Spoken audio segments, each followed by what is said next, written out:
Manufacturing in Idaho has grown by nearly 50% in the past decade.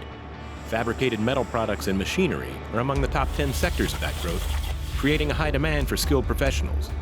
Idaho's colleges and universities offer the accredited training needed to fulfill that demand. The United States is starving for machinists. My favorite thing about this program is the hands-on learning and the one-on-one learning experience with our professor.